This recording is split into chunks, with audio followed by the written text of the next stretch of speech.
ಚರ್ಚೆನ ಮುಂದುವರಿಸೋಣ. ಈಗಾಗಲೇ ಆಯವ್ಯಯದ ಬಗೆಗಿನ ನಿರೀಕ್ಷೆಗಳ ಬಗ್ಗೆ ಹೇಳ್ತಾ ಇದ್ವಿ. ಯಾವ್ಯಾವ ಸ್ವರೂಪದಲ್ಲಿ ಯಾವ್ಯಾವ ವಲಯದಿಂದ ಏನು ನಿರೀಕ್ಷೆಗಳಿದ್ದಾವೆ ಅಂತೇಳಿ. ಗೃಹಿಣಿಯರ ನಿರೀಕ್ಷೆ ಏನಿದೆ ಅಂತ, ಯಾಕಂದರೆ ಬಜೆಟ್, ರಾಜ್ಯದ ಬಜೆಟನ್ನು ಸಿದ್ದರಾಮಯ್ಯ ಅವರು ಮಂಡನೆ ಮಾಡಿದರೆ ಮನೆಯ ಬಜೆಟನ್ನು ಸಾಮಾನ್ಯವಾಗಿ ನಿಭಾಯಿಸುವಂಥವರು ಗೃಹಿಣಿಯರು. ಆಯಾ ಮನೆಯಲ್ಲಿ ಯಾವ ರೀತಿಯಾದಂತಹ ಆಯವ್ಯಯ ಇರುತ್ತೆ ಅನ್ನೋಂಥದ್ದು.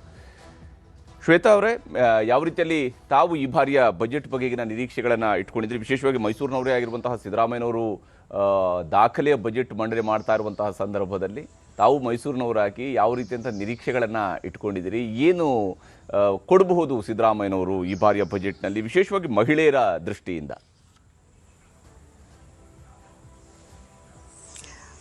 ನಮಸ್ಕಾರ.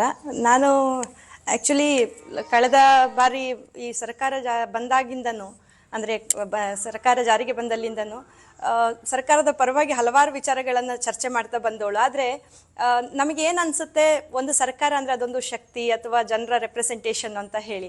ಬಟ್ ಅದು ಎಲ್ಲೋ ಒಂದು ಕಡೆ ಜನರು ಏನು ನಿರೀಕ್ಷೆ ಮಾಡ್ತಾರೆ ಅದನ್ನು ಅವರು ಫುಲ್ಫಿಲ್ ಮಾಡೋದ್ರಲ್ಲಿ ಎಲ್ಲಾದರೂ ಒಂದು ಸ್ವಲ್ಪ ಹಿಂದೇಟು ಹಾಕುವ ಹಾಗಿನ ಸಾಧ್ಯತೆಗಳನ್ನು ಕಾಣಿಸಿದ್ರೆ ಅದು ಬೇರೆ ಥರ ಆಗಿಬಿಡುತ್ತೆ ಅಂತ ಅನಿಸುತ್ತೆ. ಜನರಿಗೆ, ಮಹಿಳೆಯರಿಗೆ ವಿಶೇಷವಾಗಿ ಏನು ಪಂಚ ಅವಕಾಶಗಳನ್ನು ಶಕ್ತಿ ಸಾರಿಗೆ ವ್ಯವಸ್ಥೆಯಲ್ಲಿ ಇದು ಕೊಟ್ಟಿರೋದೆಲ್ಲನೂ ನೋಡಿದ್ರೆ ಒಂದಷ್ಟು ಜನರನ್ನು, ಅಂದರೆ ಹೆಣ್ಣು ಮಕ್ಕಳನ್ನು ಹೊರ ಲೋಕಕ್ಕೆ ಏನು ಹೇಳೋದು, ಒಂದು ರೀತಿಯ ಬಿಡುಗಡೆಯ ದಾರಿಯನ್ನು ತೋರಿಸಿದ ಹಾಗಿನ ಒಂದು ಸಾಧ್ಯತೆಯನ್ನು ನಾವು ನೋಡಿದ ಹಾಗಾಗುತ್ತೆ. ಆದರೆ ನನಗೆ ಇಲ್ಲಿ ಅನ್ನಿಸ್ತಿರೋದು, ಹೆಣ್ಣು ಅವಳು ಒಂದು ಫ್ಯಾಮಿಲಿಯನ್ನು ಕಟ್ಟುವ ಸಂದರ್ಭದಲ್ಲಿ ಅವಳಿಗೆ ತುಂಬ ಪ್ರಶ್ನೆಗಳು ಮುಂದಕ್ಕಿರ್ತವೆ, ತುಂಬ ಚಾಲೆಂಜಸ್ ಇರುತ್ತೆ. ಅದನ್ನು ಎಲ್ಲಿ ಅವಳು ಸರ್ಕಾರ ಅದಕ್ಕೆ ಗೊತ್ತಿಲ್ಲದ ಹಾಗೆ ಒಂದು ಪ್ರೇರಕ ಶಕ್ತಿಯಾಗಿ ಕೆಲಸ ಮಾಡ್ತಾ ಇರುತ್ತೆ.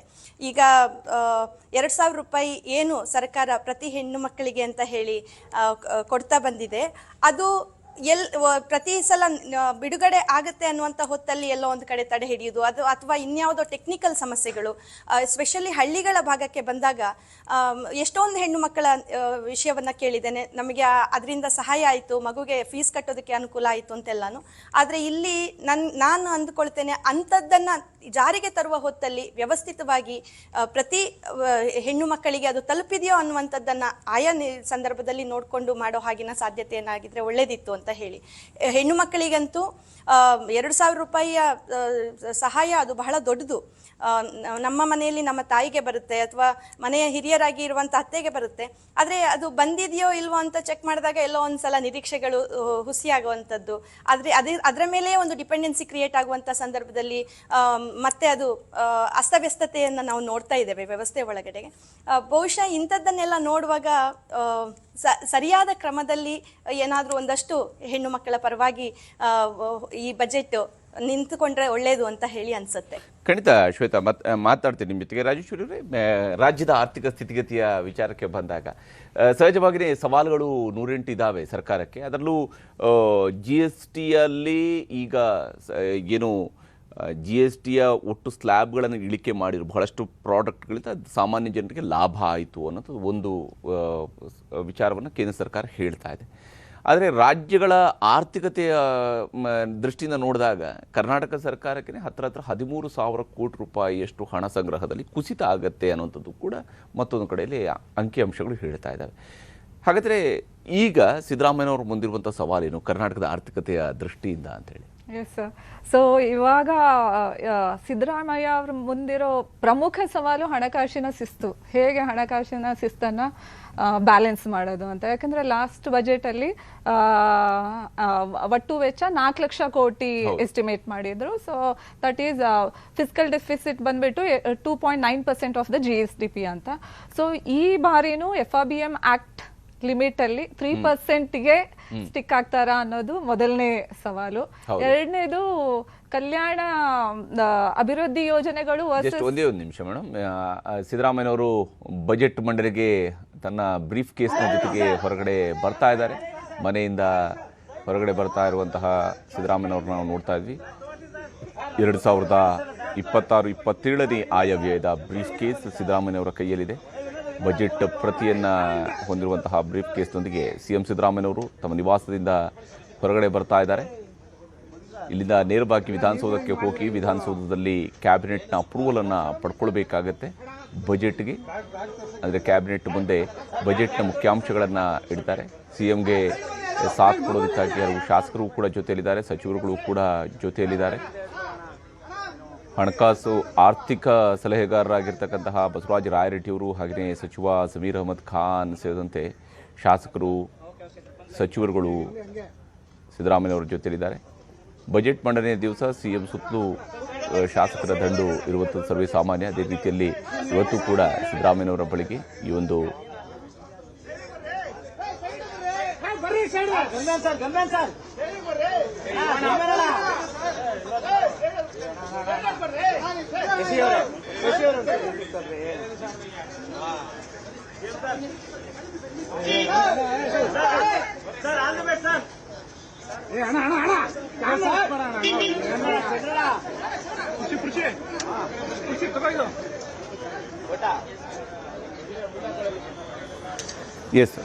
ರಾಜೇಶ್ವರಿ, ನೀವು ಹೇಳ್ತಾ ಇದ್ರಿ ಯಾವ ರೀತಿಯಾಗಿ ಸವಾಲುಗಳಿದಾವೆ ಇಲ್ಲಿ ಅಂತೇಳಿ. ಸೊ ಕಲ್ಯಾಣ ಯೋಜನೆಗಳು ಒಂದ್ ಕಡೆ, ಅಭಿವೃದ್ಧಿ ಯೋಜನೆಗಳು ಇನ್ನೊಂದ್ ಕಡೆ, ಹಾಗೆ ಹಣಕಾಸಿನ ಶಿಸ್ತು ಇನ್ನೊಂದ್ ಕಡೆ. ಸೊ ಈ ಮೂರರ ಸಮತೋಲನ ಯಾವ ಮಟ್ಟಿಗೆ ಈ ಬಜೆಟ್ ಅಡ್ರೆಸ್ ಮಾಡುತ್ತೆ, ಅದು ತುಂಬಾ ಇಂಟ್ರೆಸ್ಟಿಂಗ್ ವಿಷಯ ಈ ಬಜೆಟ್ ಅಲ್ಲಿ. ನಂಬರ್ 1. ನಂಬರ್ 2, ಕ್ಯಾಪಿಟಲ್ ಎಕ್ಸ್ಪೆಂಡಿಚರ್, ಬಂಡವಾಳ ಹೂಡಿಕೆ. ಲಾಸ್ಟ್ ಬಜೆಟ್ ಅಲ್ಲಿ 71,000 crores ಇದ್ ಮಾಡಿದ್ರು ಕ್ಯಾಪಿಟಲ್ ಎಕ್ಸ್ಪೆಂಡಿಚರ್. ಬಟ್ ಇವಾಗ ರೀಸೆಂಟ್ ರಿಪೋರ್ಟ್ ಪ್ರಕಾರ only 46% of that we have used ಅಂತ. ಸೊ ಹಂಗಾಗಿ ವಿಚ್ ಆಲ್ಸೋ ಮೀನ್ಸ್ ಇನ್ನು ತುಂಬಾ ಸ್ಕೋಪ್ ಇದೆ ಕ್ಯಾಪಿಟಲ್ ಎಕ್ಸ್ಪೆಂಡಿಚರ್ಗೆ. ಈ ಬಜೆಟ್ ಕ್ಯಾಪಿಟಲ್ ಎಕ್ಸ್ಪೆಂಡಿಚರ್ ಅಲ್ಲಿ ಯಾವುದೇ ಅಡ್ಜಸ್ಟ್ಮೆಂಟ್ ಮಾಡ್ಕೊಳ್ದೆ ಕ್ಯಾಪಿಟಲ್ ಎಕ್ಸ್ಪೆಂಡಿಚರ್ ಅಲ್ಲಿ ಇನ್ಕ್ರೀಸ್ ಆಗೋ ಸಾಧ್ಯತೆ ಇದೆ ಅಂತ ನನಗೆ ಅನಿಸ್ತಾ ಇದೆ.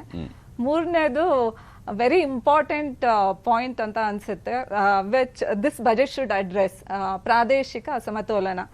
ವೆರಿ ರೀಸೆಂಟ್ಲಿ ಪ್ರಾದೇಶಿಕ ಅಸಮತೋಲನ ಕಮಿಟಿ ಅವ್ರದ್ದು ರಿಪೋರ್ಟ್ ಸಬ್ಮಿಟ್ ಮಾಡಿದೆ ನಮ್ಮ ಮಾನ್ಯ ಮುಖ್ಯಮಂತ್ರಿಗಳಿಗೆ.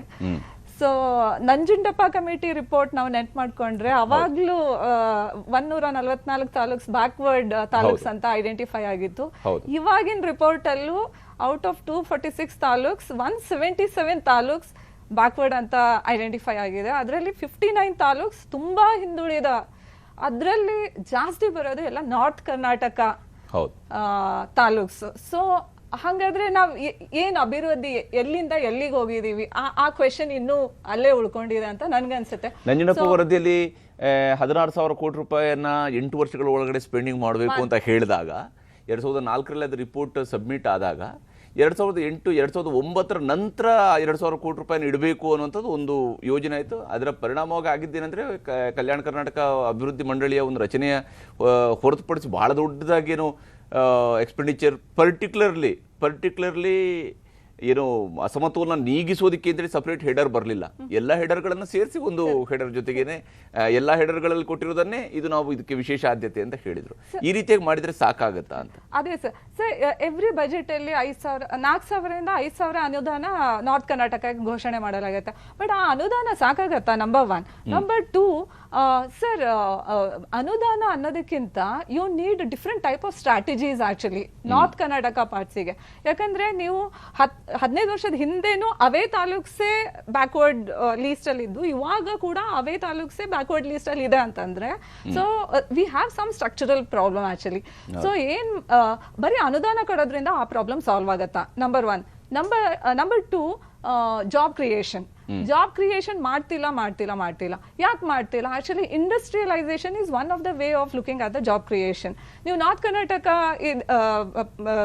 ಜಿಲ್ಲೆಗಳನ್ನ ಅಥವಾ ತಾಲೂಕುಗಳನ್ನ ನೋಡಿದ್ರೆ ಇದು ಮೋರ್ ದ್ಯಾನ್ ಅನುದಾನ, ಯು ನೀಡ್ ಮೋರ್ ಇಂಡಸ್ಟ್ರಿಯಲೈಸೇಷನ್. ಒಳ್ಳೆ ಶಿಕ್ಷಣದ ಗುಣಮಟ್ಟ, skills specially. Sir was talking about ಇದು ಕಾಂತ್ ಕುಮಾರ್ ಸರ್ ಒಂದು ಒಳ್ಳೆ ವಿಷಯ, ಎಜುಕೇಶನ್ ಸಿಸ್ಟಮ್ ಚೇಂಜ್ ಆಗಬೇಕು. ಸರ್ ನೀವು ಸಮ್ ಆಫ್ ದ ಸ್ಟೇಟ್ ಯೂನಿವರ್ಸಿಟಿನ ನೋಡಿ, ನಾನು ಸ್ಟೇಟ್ ಯೂನಿವರ್ಸಿಟಿನಲ್ಲಿ ಓದಿದ್ದು. 10 ವರ್ಷದ ಹಿಂದೆ ನಾನು ಹೆಂಗೆ ಸ್ಟೇಟ್ ಯೂನಿವರ್ಸಿಟೀಸ್ ನೋಡ್ತಾ ಇದ್ದೆ ಆ್ಯಂಡ್ ಇವಾಗ ಹೇಗಿದೆ, I feel there is a lot of difference. So ಶಿಕ್ಷಣದ ಗುಣಮಟ್ಟ which is very very important. Even average expenditure state ಲೆವೆಲಲ್ಲಿ ನೋಡಿದ್ರೆ 15% ಇದೆ. But versus Karnataka is spend, I am not saying that ನಾವು ಚೆನ್ನಾಗಿ ಮಾಡ್ತಿಲ್ಲ ಅಂತಲ್ಲ, but we are below the national average actually. So education expenditure is very important aspect ಅಂತ ನಾವು ಜಾಸ್ತಿ ಮಾತಾಡಲ್ಲ ಎಜುಕೇಶನ್ ಬಗ್ಗೆ, because always we prioritise infrastructure over social ಎಜುಕೇಶನ್ಗೆ ಜಾಸ್ತಿ ಹಣ ಇಟ್ಟಂಗೆ ಕಾಣುತ್ತೆ. ಯಾಕೆಂದ್ರೆ ಅದು ಸಂಬಳ ಜಾಸ್ತಿ ಕೊಡೋದಕ್ಕಿರೋದು ಅಲ್ಲೇ ಇರೋದ್ರಿಂದಾಗಿ ಅತಿ ಹೆಚ್ಚು ನೀವು ಬಜೆಟ್ನ ಎಕ್ಸ್ಪೆಂಡಿಚರ್ನಲ್ಲಿ ಬಂದಾಗ ಪರ್ಸೆಂಟೇಜ್ ವೈಸ್ ನೋಡಿದಾಗ ಕೂಡ ಅತಿ ಹೆಚ್ಚು ಯಾವುದಕ್ಕಿದೆ, ಶಿಕ್ಷಣಕ್ಕಿದೆ. ಏಕಿದೆ? ಅಲ್ಲಿ ಹೆಚ್ಚು ಜನ ಶಿಕ್ಷಕರಿದ್ದಾರೆ, ಹೆಚ್ಚು ಜನ ಉದ್ಯೋಗಿಗಳಿರೋದಲ್ಲಿ ಅಲ್ಲಿ ಇರುವಂಥದ್ದು ಎಕ್ಸ್ಪೆಂಡಿಚರ್ ಬಹಳ ಮುಖ್ಯವಾಗಿ ಆಗ್ತಾ ಇರುವಂಥದ್ದು ಸಂಬಳದ ಮೇಲೆ ಆಗ್ತಾ ಇದೆ. ಸಂಬಳದ ಬದಲು ಸ್ಕಿಲ್ ಡೆವಲಪ್ಮೆಂಟ್ಸ್ ವೆರಿ ಇಂಪಾರ್ಟೆಂಟ್. ಇಂಡಸ್ಟ್ರಿಗೆ ಏನ್ ಬೇಕು ಅದನ್ನ ನೀವು ಕೊಡ್ತಿಲ್ಲ. ಸೊ ನಾವೇನ್ ಕಲಿಸ್ತೀವಿ, ಇಂಡಸ್ಟ್ರಿ ಏನ್ ಎಕ್ಸ್ಪೆಕ್ಟ್ ಮಾಡತ್ತೆ, ಮ್ಯಾಚ್ ಆಗ್ತಿಲ್ಲ and there for unemployment problem ಅಂತ. ನಿಜ ರಾಜೇಶ್ವರ, ಮಾತಾಡ್ತೀನಿ. ಯಾಕಂದ್ರೆ ಶಿಕ್ಷಣದ ವಿಚಾರದಲ್ಲಿ ನಾವು ಒಂದು ವಿಷಯವನ್ನ ಹೇಳಲೇಬೇಕಾಗಿರುವಂಥದ್ದು, ನಮ್ಮ ಸರ್ಕಾರಿ ಶಾಲೆಗಳ ವಿಚಾರದಲ್ಲಿ ನಾವು ನ್ಯೂಸ್ 18 ಕಡೆಯಿಂದಲೂ ಕೂಡ ನಿರಂತರವಾಗಿ ಒಂದು ಅಭಿಯಾನವನ್ನು ಮಾಡ್ತಾನೆ ಇದ್ವಿ. ಮಕ್ಕಳ ಜೀವಕ್ಕಿಲ್ವಾ ಗ್ಯಾರಂಟಿ ಅಂತೇಳಿ. ಅಂದರೆ ಅನೇಕ ಕಡೆಗಳಲ್ಲಿ ಶಾಲೆಗಳು ಕುಸಿದು ಹೋಗುವಂತಹ ಸ್ಥಿತಿಯಲ್ಲಿ ಈಗಲೂ ಕೂಡ ಇದ್ದಾವೆ ಅಂತೇಳಿ. ನಾವು 21ನೇ ಶತಮಾನದ ಬಗ್ಗೆ ಮಾತಾಡ್ತೀವಿ, ನಾವು AI ಬಗ್ಗೆ ಮಾತಾಡ್ತೀವಿ, ನಾವು ಗುಣಮಟ್ಟದ ಬಗ್ಗೆ ಮಾತಾಡ್ತೀವಿ, ಎಲ್ಲವೂ ಕೂಡ ಮಾತಾಡುವ ನಾವು ಮಕ್ಕಳು ಎಲ್ಲಿ ಕೂತ್ಕೊಂಡು ಓದ್ತಾ ಇದ್ದಾರೆ ಅಂತ ಹೇಳುವಂಥದ್ರ ಬಗ್ಗೆಯೂ ಕೂಡ ಯೋಚನೆ ಮಾಡಬೇಕಂತ ಪರಿಸ್ಥಿತಿ ಇದೆ. ಇದು ಸರ್ಕಾರಗಳು ಒಂದು ವರ್ಷದಲ್ಲಿ ಮಾಡ್ತವೆ ಅಂತೇಳಿ ಅಲ್ಲ, ಆದರೆ ಸರ್ಕಾರಗಳ ಪ್ರಯತ್ನ ಈ ವಿಚಾರದಲ್ಲಿ ದೂರದೃಷ್ಟಿ ಇದೆ, ಹೇಗಿರುತ್ತೆ ಅನ್ನೋದು ಭಾಳ ಮುಖ್ಯ ಆಗುತ್ತೆ. ನಮ್ಮ ಜೊತೆಗೆ ಶರಣಬಸಪ್ಪ ಅವರು ಜಾಯ್ನ್ ಆಗಿದ್ದಾರೆ ಕಲಬುರಗಿಯಿಂದ. ಶರಣಬಸಪ್ಪ ಅವರೇ, ಬಹಳ ಮುಖ್ಯವಾಗಿ ತೊಗರಿ ಕಣಜ ಅಂತ ಹೇಳ್ತೀವಿ ನಾವು, ತೊಗರಿ ಕಣಜ ಅಂತ ಹೇಳ್ತೀವಿ ಕಲಬುರಗಿಯನ್ನ. ತೊಗರಿ ಬೆಳೆದಿರತಕ್ಕಂತಹ ರೈತ ಮತ್ತು ತೊಗರಿ ಬೆಳೆಗಾರರಿಗೆ ನಾನಾ ರೀತಿಯಲ್ಲಿ ಸರ್ಕಾರಗಳು ನಾವು ಯೋಜನೆಗಳನ್ನು ಕೊಡ್ತೀವಿ ಅಂತ ಹೇಳಿದ್ದಾರೆ, ಅಥವಾ ಫಸಲನ್ನು ಹೆಚ್ಚಿಸುವುದಕ್ಕೆ ಬೇಕಾಗಿರ್ತಕ್ಕಂಥ ಅಧ್ಯಯನಗಳು ನಡೀತಿದ್ದಾವೆ. ಅದಕ್ಕೆ ಬೇಕಾದಂತಹ ಬ್ರ್ಯಾಂಡಿಂಗ್ ಬಗ್ಗೆ, ಭೀಮಾ ಅನ್ನುವಂತಹ ಬ್ರ್ಯಾಂಡಿಂಗ್ ಬಗ್ಗೆಯೂ ಕೂಡ ಚರ್ಚೆಗಳು ನಡೆದವು. ಆದರೆ ವಾಸ್ತವವಾಗಿ ತೊಗರಿ ಬೆಳೆಗಾರರಿರ್ಬೋದು, ವಿಶೇಷವಾಗಿ ನಮ್ಮ ಕಲ್ಯಾಣ ಕರ್ನಾಟಕ ಭಾಗದಲ್ಲಿ ಇರುವಂತಹ ರೈತರ ದೃಷ್ಟಿಯಿಂದ ನೋಡಿದಾಗ ಶರಣಬಸಪ್ಪರು ಯಾವ ನಿರೀಕ್ಷೆಗಳನ್ನು ಇಟ್ಕೊಂಡಿದ್ದೀರಿ ಸರ್ಕಾರದಿಂದ ಈ ಬಜೆಟ್ ಸಂದರ್ಭದಲ್ಲಿ? ಸರ್, ಒಂದು ನಾವು ಇವತ್ತು ನಿರೀಕ್ಷೆ ಮಾಡತಕ್ಕಂಥದ್ದು, ನಮ್ಮ ಭಾಗ ತೊಗರಿಯ ನಾಡು, ತೊಗರಿ ಬೆಳೆಗಾರರು, ತೊಗರಿ ಮೇಲೆ ಅವಲಂಬಿತರಾಗಿರ್ತಕ್ಕಂಥ ರೈತರು ಆಯ್ತು. ನಮ್ಮಲ್ಲಿ ಇಡೀ ಏಷ್ಯಾ ಖಂಡದಲ್ಲೇನೆ ಇವತ್ತು GI ಟ್ಯಾಗ್ ಅನ್ನ ಮಾನ್ಯತೆ ಪಡೆದಿರ್ತಕ್ಕಂಥ ತೊಗರಿ, ಅದರಲ್ಲಿ ವಿಶೇಷವಾಗಿ 23% ಪ್ರೋಟೀನ್ ಅಂಶ ಹೊಂದಿರತಕ್ಕಂಥ ನಮ್ಮ ತೊಗರಿ ಬೆಳೆ. ಅಂತದ್ರಲ್ಲಿ ಇವತ್ತು ನಮ್ಮ ಕರ್ನಾಟಕ ರಾಜ್ಯದ ಬಜೆಟ್ ಮಂಡನೆಯಲ್ಲಿ ಇವತ್ತು ನಾವು ಕೇಳಕ್ ಬಯಸ್ತೀವಿ, ಮೊದಲ ತೊಗರಿ ಬೋರ್ಡ್ ಅಂತಕ್ಕಂಥದ್ದು ಇತ್ತು. ಇವತ್ತು ಆ ತೊಗರಿ ಬೋರ್ಡ್ ಅನ್ನ ತೆಗೆದು ದ್ವಿದಳ ಧಾನ್ಯಗಳ ಪಲ್ಸಸ್ ಬೋರ್ಡ್ ಅಂತ ಮಾಡಿದ್ದಾರೆ. ಆ ದ್ವಿದಳ ಧಾನ್ಯಗಳ ಪಲ್ಸಸ್ ಬೋರ್ಡ್ ಏನಾಗಿದೆ ಅಂತ ಕೇಳಿದ್ರೆ ಇವತ್ತು ಅನಾಥ ಆಗಿದೆ. ಯಾವುದೇ ಕಾರಣಕ್ಕೂ ಕೂಡ ಹೆಸರಿಗೆ ಮಾತ್ರ ಬೋರ್ಡ್ ಆಗಿದೆ ವಿನಾ, ಆದ್ರೆ ಯಾವ ರೈತರಿಗೆ, ತೊಗರಿ ಬೆಳೆಗಾರರಿಗೆ ಅದರಿಂದ ಅನುಕೂಲ ಆಗ್ತಕ್ಕಂಥ ರೀತಿಯಲ್ಲಿ ಆಗ್ತಾ ಇಲ್ಲ. ಅದನ್ನ ಕುಶಲಕ್ಕೆ ಮುಖ್ಯ ಕಾರಣ ರಾಜ್ಯ ಸರ್ಕಾರ ಅಂತಕ್ಕಂಥ ಮಾತನ್ನು ನಾನು ಈ ಸಂದರ್ಭದಲ್ಲಿ ಬಯಸ್ತೀನಿ. ಅದಕ್ಕಾಗಿ ಈ ಸರಿ ಬಜೆಟ್ ನಲ್ಲಿ ಆ ತೊಗರಿ ಬೋರ್ಡ್ ಬಲಪಡಿಸ್ತಕ್ಕಂಥದ್ದು, ಅದಕ್ಕೆ ಏನಾದ್ರು ಒಂದು ಕನಿಷ್ಠ ಒಂದು 500 ಕೋಟಿ ರೂಪಾಯಿ ಆದ್ರೂ ಏನಾರ ಕೊಡ್ತಾರ ಅಂತಕ್ಕಂಥ ಒಂದು ನಿರೀಕ್ಷೆಯನ್ನ ನಮಗಿದೆ ಅಂತಕ್ಕಂಥ ಮಾತನ್ನ ನಾನು ಹೇಳಕ್ಕೆ ಬಯಸ್ತೀನಿ. ಒಂದು ಇನ್ನ ಇದರಲ್ಲಿ ಕರ್ನಾಟಕ ರಾಜ್ಯ ಸರ್ಕಾರ 1 ಕ್ವಿಂಟಾಲ್ ತೊಗರಿಗೆ ಇನ್ಸೆಂಟಿವ್ 1,000 ರೂಪಾಯಿ ಕೊಡ್ತದ ನಿರಂತರವಾಗಿ, 1 ವರ್ಷ ಅಲ್ಲ, ಅದು ನಿರಂತರವಾಗಿ ಅಂತದೊಂದು ಕಾನೂನನ್ನ ಇವತ್ತು ಬಜೆಟ್ ನಲ್ಲಿ ತಗೊಳ್ತಾರ ಅಂತಕ್ಕಂಥದ್ದು, ಬಜೆಟ್ ಅನ್ನ ಮೀಸಲಿಡ್ತಾರ ಅಂತಕ್ಕಂಥದ್ದೊಂದು ಭಾವನೆಯನ್ನ ನಾವೊಂದು ನಿರೀಕ್ಷೆಯನ್ನ ಇಟ್ಟಿದ್ದೀವಿ ಅಂತಕ್ಕಂಥ ಮಾತನ್ನ ಈ ಸಂದರ್ಭಕ್ಕೆ ಬಯಸ್ತಾ ಇದ್ದೀನಿ. ಇನ್ನು ಅದ್ರ ಜೊತೆಗೆ ತೊಗರಿ ಒಳ್ಳೆ ತಳಿಗಳನ್ನ ಕಂಡುಹಿಡಿಯೋದ್ರಲ್ಲಿ ಇವತ್ತು KVK ಅಂತಕ್ಕಂಥದ್ದಿದೆ, ಕೃಷಿ ವಿಜ್ಞಾನ ಕೇಂದ್ರ ಇದೆ. ಕೃಷಿ ವಿಜ್ಞಾನ ಕೇಂದ್ರಕ್ಕೆ ತಳಿಗಳನ್ನ ಕಂಡುಹಿಡಿಯೋದಕ್ಕೆ ಸಂಬಂಧಪಟ್ಟಂಗೆ ಇವತ್ತು ಕೋಟಿಗಟ್ಟಲೆ ಹಣ ಮೀಸಲಿಡ್ತೀವಿ ಅಂತಕ್ಕಂಥ ಮಾತನ್ನ ಹೇಳ್ತಾ ಇದ್ದಾರೆ. ಆದ್ರೆ ಹಣ ಮೀಸಲಿಟ್ಟಿದ್ದಾರೆ, ಖರ್ಚಾಗಿದೆ, ಆದ್ರೆ ಆ ಹೊಸ ತಳಿ ಕಂಡುಹಿಡಿಯೋದ್ರಲ್ಲಿ ವಿಫಲ ಆಗಿದೆ ಸಂಪೂರ್ಣವಾಗಿ. ಅದನ್ನ ಬಲಿಷ್ಠ ಮಾಡ್ತಕ್ಕಂಥದ್ದು, ಒಳ್ಳೆ ತಳಿ ಕಂಡುಹಿಡಿತಕ್ಕಂಥ ಪ್ರಯತ್ನನ ಸರ್ಕಾರ ಮಾಡಬೇಕು ಅಂತಕ್ಕಂಥದ್ದು ಒಂದು. ಯಾಕೆಂದ್ರೆ ನಮ್ಮ ಭಾಗದಲ್ಲಿ ನಿರಂತರವಾಗಿ ಪ್ರತಿ ವರ್ಷ ತೊಗರಿ ನೆಟೆ ಹೋಗ್ತಾ ಇದೆ. ಆ ನೆಟೆ ಹೋಗ್ತಕ್ಕಂಥದ್ದು ತಡೆಗಟ್ಟತಕ್ಕಂಥದ್ದು ಏನಾದ್ರೂ ತಳಿಗಳನ್ನ, ಒಳ್ಳೆ ತಳಿಗಳನ್ನ ಕಂಡುಹಿಡಿತಕ್ಕಂಥ ಪ್ರಯತ್ನ ಮಾಡಬೇಕು ಅಂತಕ್ಕಂಥ. ಖಂಡಿತ ಶರಣಬಸಪ್ಪ ಅವರೇ, ಮಾತಾಡ್ತೀನಿ, ನನ್ನ ಜೊತೆಗೆ ಮತ್ತೆ ಮಾತಾಡ್ತೀನಿ. ಅಶೋಕ್ ಚಂದ್ರಗಿ ಅವರು ಜಾಯ್ನ್ ಆಗಿದ್ದಾರೆ ನಮ್ಮ ಜೊತೆಗೆ ಬೆಳಗಾವಿಯಿಂದ. ಅಶೋಕ್ ಅವರೇ, ಬೆಳಗಾವಿ ದೃಷ್ಟಿಯಿಂದ ಮತ್ತು ಕಿತ್ತೂರು ಕರ್ನಾಟಕ ಭಾಗದ ದೃಷ್ಟಿಯಿಂದ ನೋಡಿದಾಗ ಕನ್ನಡ ಭಾಷೆ ಮಾತ್ರ ಅಲ್ಲ, ಬಹಳ ಮುಖ್ಯವಾಗಿ ಇಲ್ಲಿ ಇರುವಂಥ ಅಭಿವೃದ್ಧಿಯ ವಿಚಾರಗಳಿಗೆ ಬಂದಾಗ, ನೀರಾವರಿ ವಿಚಾರಗಳಿಗೆ ಬಂದಾಗ ತಾವೆಲ್ಲರೂ ಕೂಡ ಈ ಹೋರಾಟದ ಭಾಗವಾಗಿ ಕೆಲಸ ಮಾಡಿದಂಥವ್ರೆ. ಕಳಸಾ ಬಂಡೂರಿ ಯೋಜನೆ ಜಾರಿ ಆಗಬೇಕು ಅನ್ನುವಂಥ ನಿಟ್ಟಿನಲ್ಲಿ ಇದನ್ನೆಲ್ಲ ನಾವು ಬಹುಶಃ ಮುಂದಿನ ತಲೆಮಾರಿನ ತನಕ ಕಾಯ್ತಾ ಕೂತ್ಕೊಳ್ಬೇಕಾ, ಇನ್ನೊಂದು 2-3 ತಲೆಮಾರು ಕಳೆದ ನಂತರ ಇವೆಲ್ಲ ಯೋಜನೆ ಜಾರಿಗೊಳ್ಳುವಂಥದ್ದು ಅನ್ನುವಂಥ ರೀತಿಯಾದಂಥ ಪರಿಸ್ಥಿತಿ ಅಂತ ನಮ್ಮ ಕಣ್ಣ ಮುಂದೆ ಗೋಚರಿಸ್ತಾ ಇದೆ. ಏನಾಗಬೇಕಾಗಿದೆ, ಎಷ್ಟರ ಮಟ್ಟಿಗೆ ಇಲ್ಲಿ ಕೆಲಸಗಳಾಗ್ತಾ ಇದ್ದಾವೆ ಅಶೋಕ್ ಚಂದ್ರಗಿ ಅವರೇ? ಈಗ ಈ ಮಹದಾಯಿ ಅಥವಾ ಕಳಸಾ ಬಂಡೂರಿ ತಿರು ಯೋಜನೆ ಕೇಂದ್ರ ಮತ್ತು ರಾಜ್ಯ ಸರ್ಕಾರಗಳ ತಿಕ್ಕಾಟ ನಡುವೆ ಸಿಕ್ಕಿ ಗುಬ್ಬಚ್ಚಾಗಿಬಿಟ್ಟಿದೆ ಈ ಯೋಜನೆ. ಯಾಕಂದ್ರೆ 2010ರಿಂದ 2018ರವರೆಗೂ ಪಾಂಚಾಲ್ ಟ್ರಿಬ್ಯುನಲ್ ಮುಂದೆ ಸಮಗ್ರವಾಗಿ ಎಲ್ಲ ವಿಚಾರಗಳು ಬಂದು ಕಡೆಗೆ 2018 ಆಗಸ್ಟ್ 14ಕ್ಕೆ ತೀರ್ಪು ಬಂತು. ಆಮೇಲೆ 1 ವರ್ಷ ಕೋರ್ಟ್ನಾಗ ಬಿತ್ತು. 2020ಕ್ಕೆ ಸುಪ್ರೀಂ ಕೋರ್ಟ್ನವರು ಗೆಜೆಟ್ ನೋಟಿಫಿಕೇಷನ್ಗೆ ಗ್ರೀನ್ ಸಿಗ್ನಲ್ ಕೊಟ್ಟರು. ಅದೇ 7 ದಿವಸದ ನಂತರ ಫೆಬ್ರವರಿ 27 ಗೆಜೆಟ್ ನೋಟಿಫಿಕೇಷನ್ ಆಯಿತು. ಈಗ ಒಂದು ಸುಪ್ರೀಂ ಕೋರ್ಟು ಒಂದು ನಿರ್ಣಯ ಕೊಡೋ ಮುಂದೆ ಕೇಂದ್ರದ ವನ್ಯಜೀವಿ ಅರಣ್ಯ ಮತ್ತು ಪರಿಸರದ ಅನುಮತಿ ತೊಗೊಂಡು ನಿಮಗೇನು ಅಲಾಟ್ ಮಾಡಿದ್ದೀವಿ ನೀರನ್ನು ಬಳಕೆ ಮಾಡ್ಬೋದು ಅಂತ ಗ್ರೀನ್ ಸಿಗ್ನಲ್ ಕೊಟ್ಟರು. ಅದೇ ಕಳಸಾದಿಂದ 1.72, ಬಂಡೂರಿಯಿಂದ 2.18, ಆಮೇಲೆ NTMC ವಿದ್ಯುತ್ ಉತ್ಪಾದನೆ ಸಲುವಾಗಿ. ಆದರೆ ಕೇಂದ್ರ ಸರ್ಕಾರದಿಂದ ಅನುಮತಿ ತರಲಿಕ್ಕೆ ಈಗಂತೂ ಕಾಂಗ್ರೆಸ್ ಸರ್ಕಾರ ಇದೆ, ಅದು ರಾಜಕೀಯ ದಾಳ ಆಗಿಬಿಟ್ಟಿದೆ. ಅವಾಗ 2018ರಿಂದ ಇಲ್ಲಿವರೆಗೆ 23 BJP ಸರ್ಕಾರ ಇತ್ತಲ್ಲ, ಇದರ ಅರ್ಥ ಏನು ಅಂದರೆ ಕೇಂದ್ರದಲ್ಲಿರುವ ಕರ್ನಾಟಕದ ಮಂತ್ರಿಗಳು 28 MP ಗಳು ಈ ದಿಶೆಯತ್ತ ದಿವ್ಯ ನಿರ್ಲಕ್ಷ್ಯ ತಾಳಿದ್ದಾರೆ. ಯಾಕಂದರೆ ಸುಪ್ರೀಂ ಕೋರ್ಟ್ ನಿರ್ಣಯ ನಂತರವೂ ಸಹಿತ ಇದು ಇಂಪ್ಲಿಮೆಂಟ್ ಆಗ್ತಾಯಿಲ್ಲ. ರಾಜ್ಯ ಸರ್ಕಾರ 4-5 ವರ್ಷದಿಂದ ಬಜೆಟ್ನಲ್ಲಿ ಕಳಸಾ ಬಂಡೂರಿಗೆ ಹಣವನ್ನು ತೆಗೆದಿರಿಸಿದೆ, 1600 ಕೋಟಿ. ಇವತ್ತೇನಾಗಿದ್ದ ಪರಿಸ್ಥಿತಿ ಅಂದ್ರೆ ಈ ಹೋರಾಟದಿಂದ ಮೇಲೆ ಬಂದ ಶಾಸಕರು, ಮಂತ್ರಿಗಳು, ಮುಖ್ಯಮಂತ್ರಿಗಳು ಇದ್ರ ಬಗ್ಗೆ ಚಕಾರ ಎತ್ತಿಲ್ಲ. ವಿಶೇಷವಾಗಿ 4 ಜಿಲ್ಲೆಗಳ 13 ತಾಲೂಕು ಈ ಕಳಸಾ ಬಂಡೂರಿ ಯೋಜನೆಯಲ್ಲಿ ಬರ್ತದೆ.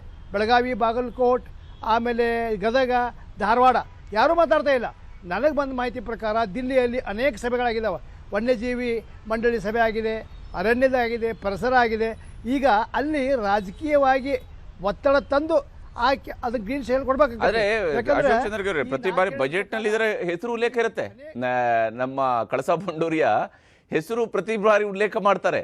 ಆದ್ರೆ ಆ ಉಲ್ಲೇಖ ಸಾಕ ನಮ್ಮ ಜನಗಳಿಗೆ? ಹಂಗಾದ್ರೆ ಯಾವಾಗ ನೀರು 15 ತಾಲೂಕುಗಳ ಜನರಿಗೆ ಕುಡಿಯೋ ನೀರು ಯಾವಾಗ? ಬಜೆಟ್ ಅಲಾಟ್ಮೆಂಟಿಗೆ ಯಾವ ತೊಂದರೆನೇ ಇಲ್ಲ. ನನ್ನ ತಿಳಿ ಪ್ರಕಾರ ಹಣಕಾಸಿನ ತೊಂದರೆ ಅಲ್ಲ, ಇದು ರಾಜಕೀಯ ತೊಂದರೆ ಇದೆ. ಯಾಕಂದ್ರೆ 3 ವನ್ಯಜೀವಿ ಪರಿಸರ ಹಣ್ಣದಿಂದ ಗ್ರೀನ್ ಸಿಗ್ನಲ್ ಸಿಗ್ತಾ ಇಲ್ಲ. ಮೊದಲು ಮೂಲ ಯೋಜನೆ ಪ್ರಕಾರ 500 ಹೆಕ್ಟೇರ್ ಬದಲಿ 56 ಹೆಕ್ಟೇರ್ಗೆ ಬಂದಿದೆ. ಬದಲಾದ DPR ಪ್ರಕಾರ ಮೊಟ್ಟ ಮೊದಲ DPR ಆದಾಗ 500 ಹೆಕ್ಟೇರ್ ಹೋಗಿತ್ತು ಅರಣ್ಯ. ಕಳಸಾ ಬಂಡೂರಿ ಯೋಜನೆ ಜಾರಿ ಆಗಬೇಕಾದ್ರೆ ಈಗ ಅದನ್ನು ಸುರಂಗ ಕೊರೆಯೋದು ನಿಲ್ಲಿಸಿ ಆ ಲಿಫ್ಟ್ ಇರಿಗೇಷನ್ ಮಾಡೋ ಮೂಲಕ ಅದನ್ನು 56 ಹೆಕ್ಟೇರ್ಗೆ ಬಂದಿದೆ. ಆಮೇಲೆ ಪರಿಸರದ್ದು ಗ್ರೀನ್ ಸಿಗ್ನಲ್ ಸಿಕ್ಕಿದೆ.